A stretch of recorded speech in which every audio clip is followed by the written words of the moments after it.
Bismillahirrahmanirrahim.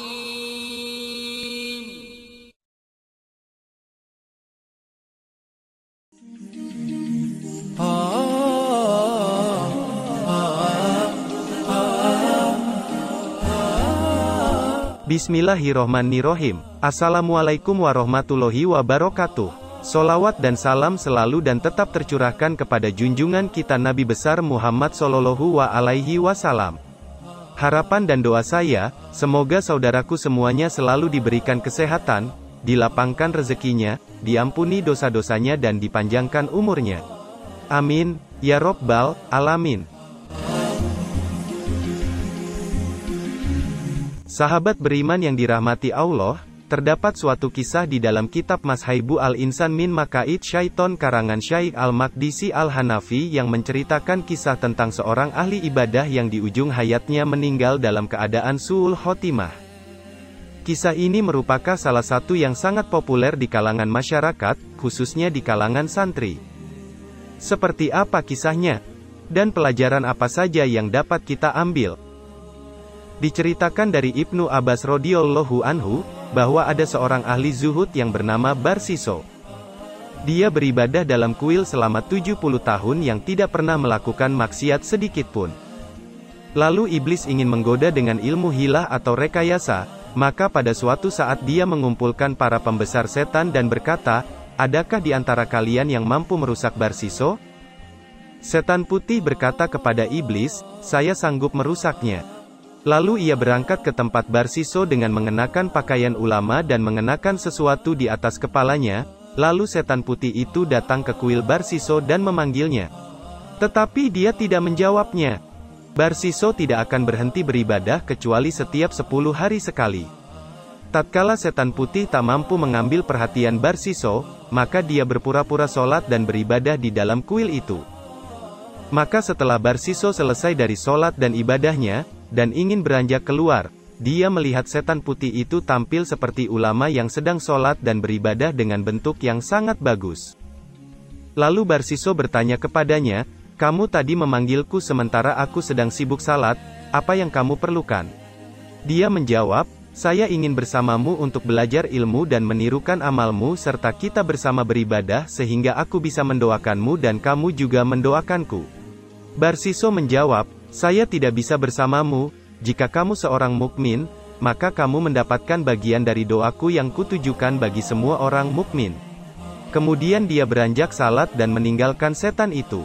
Maka setan itu pun beranjak salat dan setelah itu Barsiso tidak menoleh kepadanya selama 40 hari.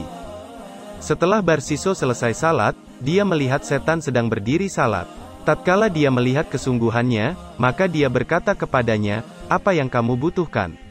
Setan menjawab, "Saya ingin kamu memberi izin kepadaku untuk naik ke kuil bersamamu." Lalu dia memberi izin naik ke kuil dan beribadah bersama Barsiso beberapa waktu, tidak berbuka dan tidak berhenti dari ibadah kecuali setelah 40 hari bahkan terkadang sampai 80 hari. Maka tatkala melihat kesungguhan dia dalam beribadah, Barsiso merasa rendah hati berada di hadapannya dan kagum terhadap kehebatan ibadah setan putih itu.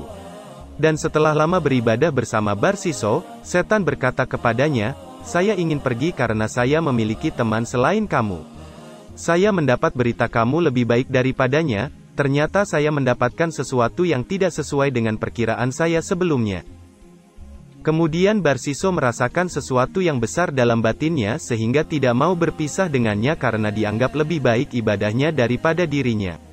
Singkat cerita, pada saat berpisah, setan mengajari Barsiso doa-doa untuk menyembuhkan orang sakit dan gila. Kemudian setan putih itu mengganggu seorang gadis Bani Israel yang memiliki 3 saudara laki-laki. Dahulu bapak mereka adalah raja, setelah bapaknya meninggal, ia digantikan saudara laki-lakinya, yaitu paman gadis itu. Setan menyiksa dan mencekik gadis tersebut. Lalu setan datang kepada keluarga tersebut dan mengabarkan tentang Barsiso yang mampu mengobatinya. Setan mengaratkan agar gadis itu ditinggal bersama Barsiso dan mempercayakan kepadanya karena dia seorang ahli ibadah. Pada awalnya, Barsiso menolak gadis itu untuk dititipkan padanya. Namun akhirnya, saudara-saudaranya membuatkan kuil dekat kuil Barsiso dan meninggalkan saudara gadisnya di sana. Setelah selesai sholat, Barsiso melihat ada gadis cantik berada di dekatnya. Maka dia mulai jatuh hati dan tergoda. Lalu setan mengganggu gadis itu, lalu Barsiso berdoa dengan doa yang diajarkan setan dahulu. Setan itu pun keluar dan pergi dari gadis itu. Kemudian dia mulai sholat lagi, setan itu datang kembali dan mengganggu sang gadis. Maka tanpa sengaja tubuh gadis itu terbuka dan setan membisikkan kepada Barsiso, "Gaulilah gadis itu dan setelah itu kamu bisa bertaubat." Dan setan pun berhasil, Barsiso menggauli gadis tersebut sehingga gadis itu hamil dan terlihat mengandung. Kemudian setan berkata kepada Barsiso, "Celaka kamu Barsiso, bila perbuatanmu itu terungkap. Maukah kamu membunuhnya dan setelah itu kamu bisa bertaubat? Dan apabila keluarganya menanyakan, maka katakan pada mereka bahwa gadis itu dibawa kabur oleh setan yang telah mengganggunya dan kamu tidak kuasa melawannya." Maka Barsiso masuk ke tempat gadis itu dan membunuhnya, lalu dikuburkan di lerang gunung. Pada saat Barsiso mengubur gadis itu, setan datang dan menarik ujung pakaian gadis itu sehingga tidak tertimbun tanah dan nampak. Kemudian Barsiso kembali ke kuil dan beribadah, tiba-tiba ketiga saudara gadis itu datang untuk menjenguk adik mereka. Mereka menanyakan keadaannya, "Wahai Barsiso, apa yang telah kamu lakukan terhadap adik kami?" Dia menjawab, "Setan datang dan aku tidak mampu melawannya." Maka mereka percaya dan pulang. Pada saat malam hari dalam suasana duka, setan datang dalam mimpi saudara gadis itu yang paling besar dan memberitahukan kejadian yang menimpa adiknya. Namun, orang tersebut tidak mempercayai mimpi itu dan meyakininya berasal dari setan. Setelah 3 malam berturut-turut datang dalam mimpi saudara paling besar tadi, namun tidak dihiraukan, maka setan mendatangi kakak yang kedua dan ketiga, memberitahukan seperti yang disampaikan kepada kakak yang pertama. Kemudian ketiganya saling menceritakan apa yang dilihat dalam mimpi mereka dan ternyata sama. Lalu setan mendatangi mereka dan memberitahukan tempat dikuburnya adik mereka dengan ujung pakaiannya yang masih kelihatan. Lalu mereka pergi ke tempat yang ditunjukkan setan dan mendapati apa yang diberitakan olehnya. Kemudian mereka pulang kepada keluarga, lalu mendatangi kuil Barsiso dengan membawa linggis dan kapak. Mereka menghancurkan kuil Barsiso dan menangkapnya lalu dibawa di hadapan raja. Setan kembali membisiki Barsiso, "Kamu membunuhnya kemudian kamu ingkar, akuilah perbuatan itu," sehingga akhirnya Barsiso mengakui perbuatannya. Lalu sang raja menjatuhkan hukuman mati kepadanya dengan disalib di kayu. Pada saat disalib, setan putih mendatanginya. Lalu setan menawarkan bantuan untuk menyelamatkannya dengan bersujud kepada setan. Barsiso menyetujuinya dan bersujud kepadanya.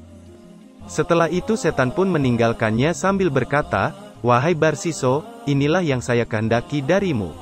Akhirnya kamu mengikutiku dan kafir terhadap Tuhanmu. Sesungguhnya aku berlepas diri dari perbuatanmu dan aku takut terhadap Tuhan semesta alam." Demikian kisah yang saya sampaikan, semoga bermanfaat untuk kita semua. Amin, ya Robbal Alamin.